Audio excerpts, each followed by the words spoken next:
Hello students. आज हम आप लोगों के साथ एक ऐसा चैप्टर डिस्कस करने जा रहे हैं जो बहुत ही इम्पोर्टेंट चैप्टर है किसी भी कंपटीशन एग्ज़ाम के लिए, चाहे वो नीट का एग्ज़ाम हो, जेई का हो या फिर 12 बोर्ड का हो।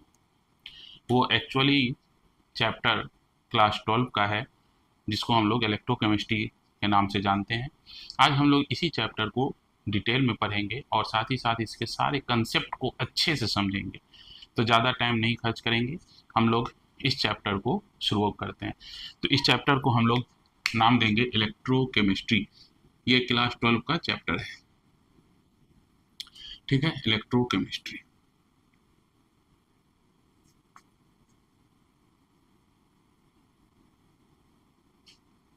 इलेक्ट्रोकेमिस्ट्री देखिए है क्या कि इस चैप्टर में बहुत सारे कंसेप्ट छुपे हुए हैं। तो उन कंसेप्ट को अच्छे से समझने के लिए क्या किया गया है कि चैप्टर को कई पार्ट्स में डिवाइड किया गया है।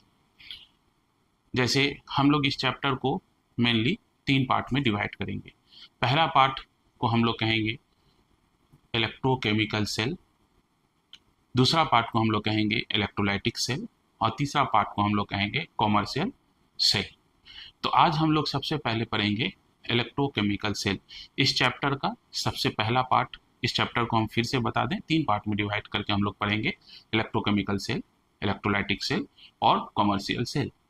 सबसे पहले आज हम लोग इस चैप्टर को इलेक्ट्रोकेमिकल सेल से स्टार्ट करेंगे और हर एक कंसेप्ट को अच्छे से समझेंगे। तो आज हम इसी चैप्टर का पहला पार्ट जो कि इलेक्ट्रोकेमिकल सेल है इसको स्टार्ट करने जा रहे हैं। इलेक्ट्रोकेमिकल सेल, तो देखो इलेक्ट्रोकेमिकल सेल कहते किसको है, इसको हम लोग अभी समझते हैं। इलेक्ट्रोकेमिकल सेल कहते किसको है बेटा?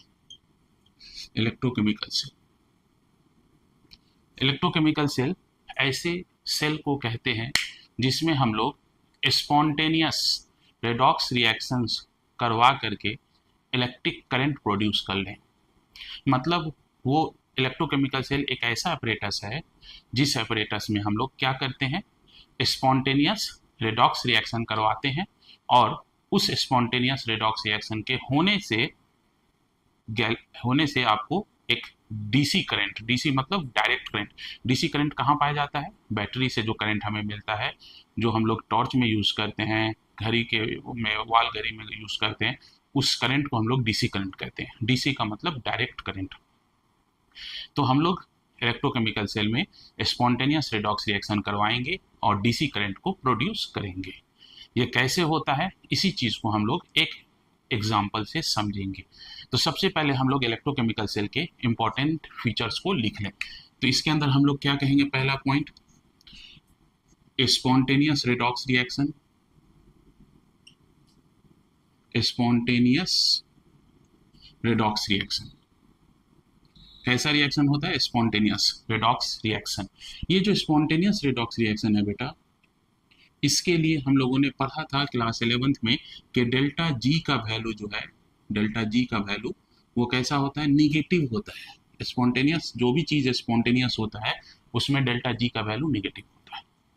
तो spontaneous redox reaction means delta G negative is used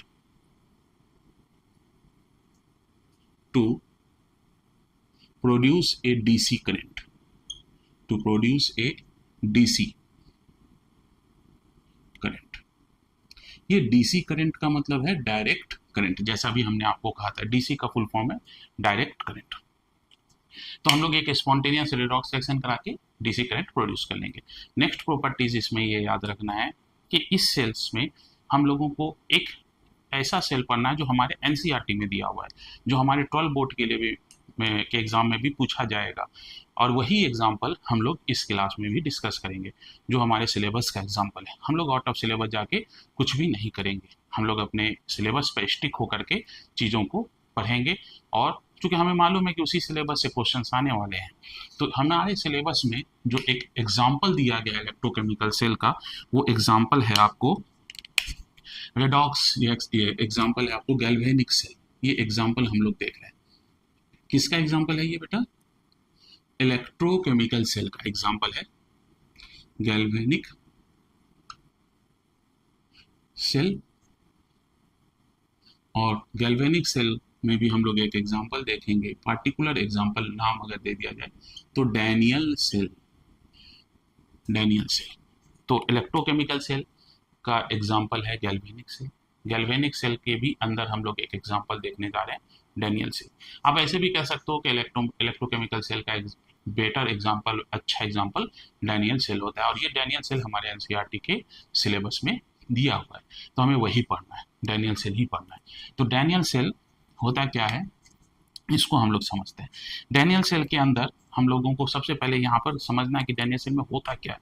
Daniel cell के अंदर हम लोग दो कंटेनर लेंगे, दो सेपरेट कंटेनर लेंगे। उस कंटेनर के अंदर हम लोग इलेक्ट्रोलाइट भर देंगे। कौन सा इलेक्ट्रोलाइट भरेंगे वो भी हम लोग देखते हैं। तो सबसे पहले हम लोग डैनियल सेल को अब समझते हैं कि डैनियल सेल होता क्या है, दिखता कैसा है। तो हमने अभी आपको कहा कि डैनियल सेल के अंदर आपको दो कंटेनर लेना है। जैसे मान लो यहाँ पर हमने दो कंटेनर लिया, बेटा देखो 2 कंटेनर्स लिए, एक कंटेनर यहाँ लिया और एक कंटेनर ये ले लिया, ठीक है, ये 2 कंटेनर ले लिया डैनियल सेल में, 2 सेपरेट कंटेनर लिया। इन दोनों कंटेनर के अंदर हम लोग क्या फिल करेंगे, इलेक्ट्रोलाइट फिल करेंगे।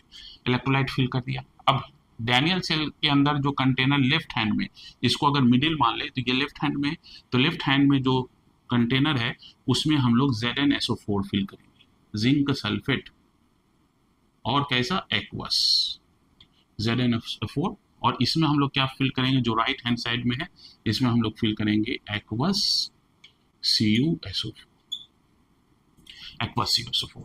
तो हमने ये 2 कंटेनर लिया। अब इस कंटेनर के अंदर हम लोग फिल कर देंगे, इसके अंदर हम लोग क्या डिप कर देंगे बेटा, एक रॉड, मेटेलिक रॉड, और वो रॉड क्या होगा, जिंक का होगा, ये जिंक का रॉड है। और इसमें हम लोग क्या फिल करेंगे, इसके अंदर भी हम लोग एक मेटेलिक रॉड डिप कर देंगे, मेटेलिक रॉड डाल देंगे, और ये रॉड किसका बना होगा, कॉपर का। तो देखो यहाँ पर हमने जिंक सल्फेट लिया है, यहाँ पर हमने कॉपर सल्फेट लिया है। तो हमने ये रॉड किसका लिया, जिंक का, यहाँ पर रॉड किसका लिया, कॉपर का। तो अब हमारा ये जो हाफ सेल, इसको हम लोग क्या कहेंगे, लेफ्ट हैंड साइड का हाफ सेल, इसको हम लोग कहेंगे राइट हैंड साइड का हाफ सेल। अब इस 2 मेटेलिक रॉड को हम लोग कनेक्ट करेंगे, इस 2 मेटेलिक रॉड को हम लोग एक्सटर्नली कनेक्ट करेंगे थ्रू ए मेटेलिक वायर, एक मेटेलिक वायर से एक्सटर्नली कनेक्ट कर देंगे, किससे, मेटेलिक वायर से। और बीच में हम लोग लगा देंगे गैल्वेनोमीटर, और इसमें एक रहेगा नीडल, इस तरह से गैल्वेनोमीटर लगा दिया, ठीक है। तो हमने इस 2 मेटेलिक रॉड को किससे कनेक्ट किया, एक्सटर्नली, बाहर से, किससे, मेटेलिक वायर से, और बीच में क्या लगा दिया, गैल्वेनोमीटर। अब इस 2 इलेक्ट्रोलाइटिक सेल को हम लोग कनेक्ट करेंगे थ्रू सॉल्ट ब्रिज, किससे, सॉल्ट ब्रिज से, थ्रू सॉल्ट ब्रिज। और देखो सॉल्ट ब्रिज देखने में आपको कैसा लग रहा है, एक यू शेप का बना हुआ ट्यूब होता है, ठीक है। इसके अंदर हम लोग क्या फिल करते हैं, इलेक्ट्रोलाइट। कौन सा इलेक्ट्रोलाइट मेनली फिल करते हैं, KCl फिल करते हैं मेनली। और इस KCl को हम लोग यहाँ फिल करेंगे। ये क्या है, हमारा कॉटन प्लग है, ये कॉटन प्लग है। अब इसको एक बार समझ लेते हैं, इस थोड़ा इस वाला जो हमारा सॉल्ट ब्रिज है इसको हम लोग क्या कहते हैं, सॉल्ट ब्रिज। ये हमारा है सॉल्ट ब्रिज,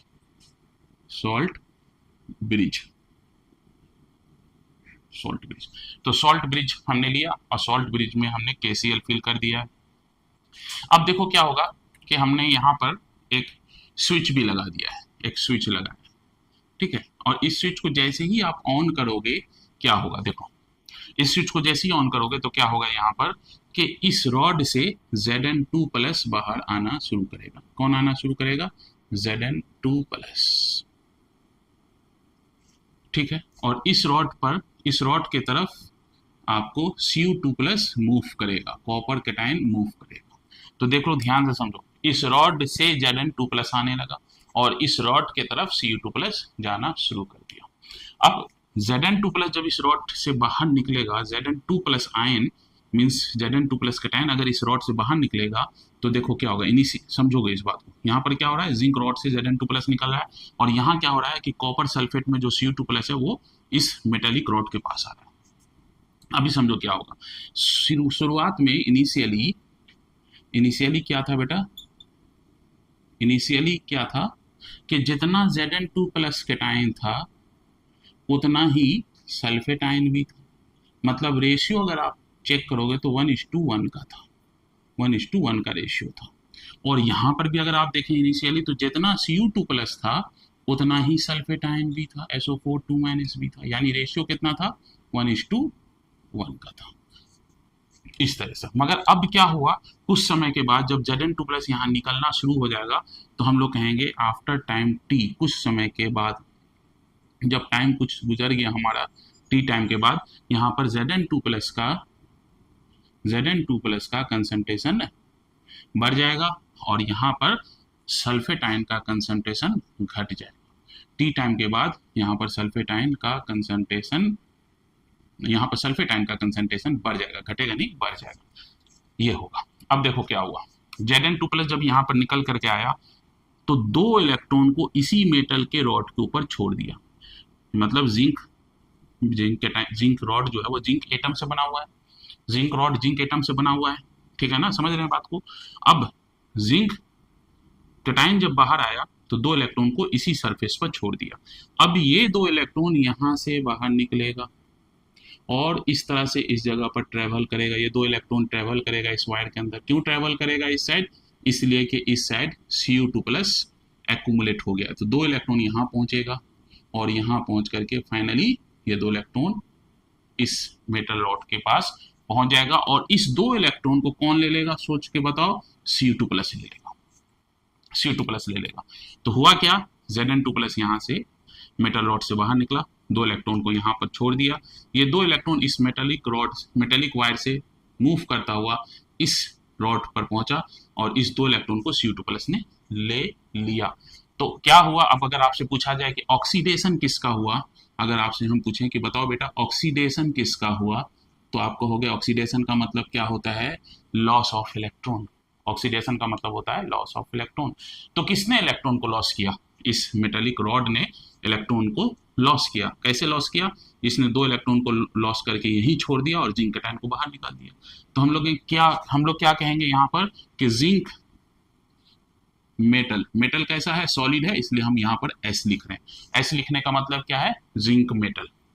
तो जिंक मेटल ने क्या किया, अपने आप को कन्वर्ट कर लिया Zn2+ में और 2 इलेक्ट्रॉन को अपने ही मेटल सरफेस पर छोड़ दिया। मतलब यहाँ पर ऑक्सीडेशन हुआ। किसका ऑक्सीडेशन हुआ, तो जिंक रॉड का ऑक्सीडेशन हुआ, जिंक रॉड का ऑक्सीडेशन हुआ। तो oxidation of zinc rod, oxidation of zinc rod. और अगर आपसे हम पूछे कि रिडक्शन किसका हुआ, रिडक्शन का क्या मतलब होता है, तो आप कहेंगे कि सर रिडक्शन का मतलब है गेन ऑफ इलेक्ट्रॉन। तो गेन किसने किया, आप देखो यहाँ पर गेन किसने किया, कॉपर केटायन ने गेन किया। तो आप कहोगे इस कॉपर केटायन ने इस 2 इलेक्ट्रॉन को गेन कर लिया, इस 2 इलेक्ट्रॉन को गेन किया और क्या बन गया, कॉपर सॉलिड, यानी इसी मेटल रॉड पर डिपॉजिट हो गया। तो किसका रिडक्शन हुआ, कॉपर केटायन का। तो reduction of copper cation, reduction of Cu2+ ion. तो हमें क्या मिला यहाँ पर, फाइनली क्या हुआ कि इस जगह पर ऑक्सीडेशन हो रहा है। किस साइड में हो रहा है, लेफ्ट हैंड साइड में ऑक्सीडेशन हो रहा है, लेफ्ट हैंड साइड में ऑक्सीडेशन हो रहा है, लेफ्ट हैंड साइड वाले सेल में ऑक्सीडेशन हो रहा है। और राइट हैंड साइड वाले में क्या हो रहा है, हमारा राइट हैंड साइड में रिडक्शन हो रहा है। ये हमेशा होगा, ऐसा नहीं कि किसी दूसरे सेल में उल्टा हो जाएगा, हमेशा ऐसा ही होगा। तो यहाँ पर हम कहेंगे कि जो भी हाफ सेल, अब देखो ये वाला हाफ सेल और ये वाला हाफ सेल जब आपस में जुड़ गए तो एक कंप्लीट सेल बना। इसीलिए हम लोग इसको क्या कहेंगे, क्योंकि इस लेफ्ट हैंड साइड वाले हाफ सेल में ऑक्सीडेशन हो रहा है, इसलिए इस लेफ्ट हैंड साइड वाले को हम लोग कहेंगे ऑक्सीडेशन हाफ सेल, और इस वाले हाफ सेल में रिडक्शन हो रहा है, तो इसलिए हम लोग इस हाफ सेल का नाम क्या रखेंगे, रिडक्शन हाफ सेल। अब एक चीज और ध्यान दो, इलेक्ट्रॉन किधर से किधर फ्लो कर रहा है, फ्लो ऑफ इलेक्ट्रॉन किधर से किधर हो रहा है, तो हम लोग कहेंगे ऑक्सीडेशन हाफ शेल से रिडक्शन हाफ शेल की तरफ इलेक्ट्रॉन फ्लो हो रहा है। इलेक्ट्रॉन का जो फ्लो है वो ऑक्सीडेशन हाफ शेल से रिडक्शन हाफ शेल की तरफ हो रहा है, ये हम लोग देख रहे हैं यहाँ पर।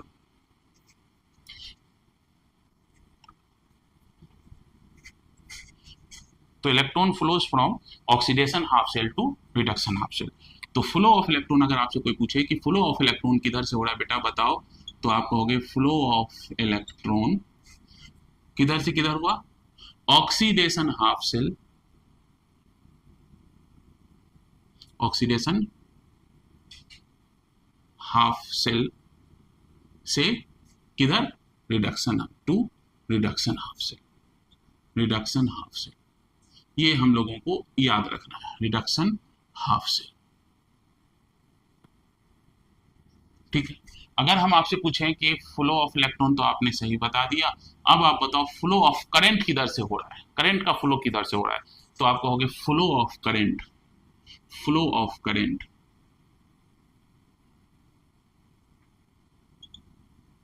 Flow of current.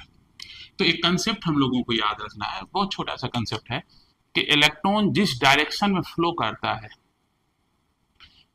या निगेटिव चार्ज, इलेक्ट्रॉन तो निगेटिव चार्ज है ना, इलेक्ट्रॉन जिस डायरेक्शन में फ्लो करता है या निगेटिव चार्ज जिस डायरेक्शन में फ्लो करता है उसके अपोजिट डायरेक्शन में करंट फ्लो करता है।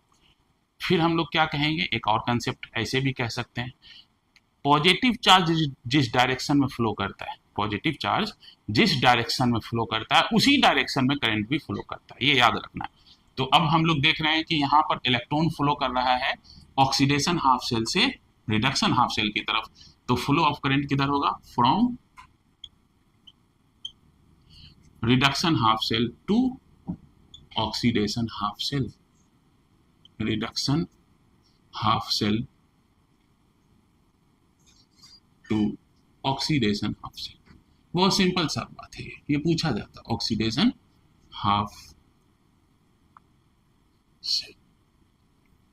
तो ये दो बातें याद रखना है। हम लोगों ने क्या देखा, एक बार फिर से हम तेजी से क्विक रिवाइज कर दें कि हमें आज पढ़ना था, आज के इस लेक्चर के अंदर इलेक्ट्रोकेमिकल सेल, उस इलेक्ट्रोकेमिकल सेल को ही हम लोग गैल्वेनिक सेल भी कहते हैं, और गैल्वेनिक सेल का एक एग्जाम्पल होता है डैनियल सेल। डैनियल सेल के अंदर हम लोगों ने क्या देखा कि दो कंटेनर्स हैं, एक कंटेनर जो लेफ्ट हैंड साइड में है उसमें एक्वस ZnSO4 है, और जो राइट हैंड साइड में कंटेनर है उसमें एक्वस CuSO4 है। एक्वस ZnSO4 में हम लोगों ने जिंक रॉड को डिप किया है, और एक्वस CuSO4 में हमने कॉपर रॉड को डिप किया है। अब इसके बाद हमने इस दोनों मेटेलिक रॉड को किससे कनेक्ट कर दिया है, एक्सटर्नली बाहर से एक वायर से, और बीच में लगा दिया गैल्वेनोमीटर। और इस दोनों इलेक्ट्रोलाइटिक सॉल्यूशन को हमने किससे कनेक्ट किया, सॉल्ट ब्रिज से, और इसमें फिल कर दिया KCl। ठीक है, ये क्या होता है सॉल्ट ब्रिज का रोल, ये हम लोग नेक्स्ट क्लास में डिटेल में पढ़ेंगे कि सॉल्ट ब्रिज क्या होता है और ये कैसे काम करता है, इसकी क्या जरूरत है, ये सब हम लोग डिटेल में नेक्स्ट क्लास में पढ़ेंगे। फिलहाल हमने आपको बताया कि ये दो इलेक्ट्रोलाइटिक सेल को कनेक्ट किया थ्रू सॉल्ट ब्रिज। क्वेश्चन पूछा जाता है कि two electrolytic cells are connected by, तो आप क्या आंसर देंगे, सॉल्ट ब्रिज। सॉल्ट ब्रिज में क्या फिल होता है, मेनली KCl सॉल्यूशन होता है।